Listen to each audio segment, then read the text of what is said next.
Tu vari man pateikt, tad, tiešām vienu valsts vai pašvaldības sistēmu, kas tev šķiet ir ļoti laba, un vienu, kas tev šķiet, vissliktākā? Vissliktāko droši vien, ka varētu taisīt milzu konkursu, un tur uzvarētāji būtu grūti atrast. Es vienu nevaru nosaukt, bet ja mēs skatāmies no procesa efektivitātes viedokļa, es domāju, ka CSDD ir vislabākā vai uzsauc tagad Bunžu bezalkoholiskā alus par viņu slavēšanu, bet es domāju, ka labākā, ja tu paskaties, aizej paskaties, kā tas ir.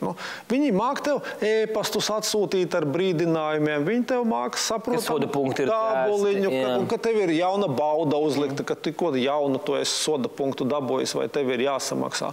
Tu vari visas tās lietiņas internetā samaksāt apskati un vēl kaut ko. Tev īstenībā, tev ir padomāts, ja tu paskatīsies tagad, kad es pēdējo reizi biju CSDD, laikam, kādus 2-3 mēnešus atpakaļ, es ar šausmīgu prieku nokonstatēju, ka viņi vēl ir darba, informācijas procesu vēl uzlabojuši, tā, ka tur man vēl lieku reizi nav rindā pie kases jāpastāv, jo citā lodziņā tas notiek. Saproti, tā lielā starpība valsts pārvaldē ir, kad lielākā daļa domā likumu un normatīvu kategorijās, kā to uzrakstīt pareizi likumā.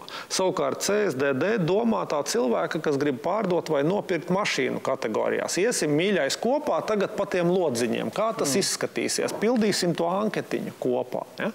Un tā ir tā starpība. Ar to atšķirās labais no sliktā. Es parkā redzējis, kas notiek, kad sazīmē tos kvadrātainās taciņas, kur tie cilvēki staigā. Ja?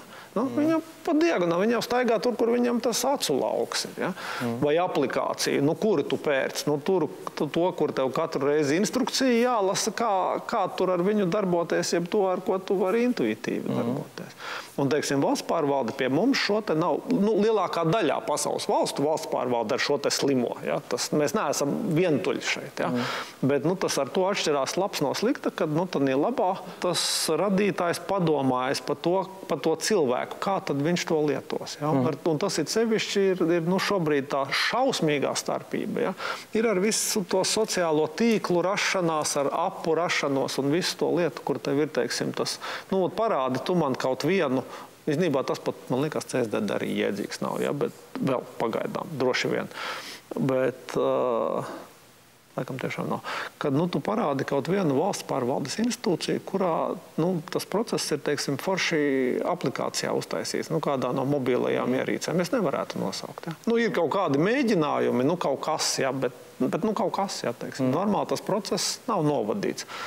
Ko tas nozīmē? Tas nozīmē, ka tam cilvēkam, kurš tad savā reālajā dzīvē ir pieredzis grābstīties par to plāksnīti, ja?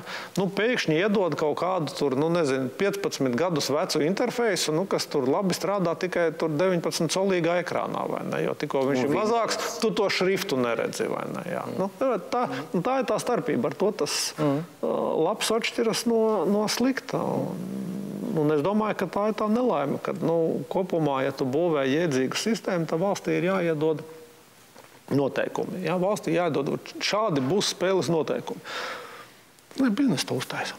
Labs biznesa aizrūlēs un valsts maksā par pakalpojumu. Ja? Slikts biznesa nobeigsies. Ja? Tagad, kā notiek tas process? Tur pirms 3 gadus kaujās pa naudu. Ja? Tad tur, gadu raksta speceni.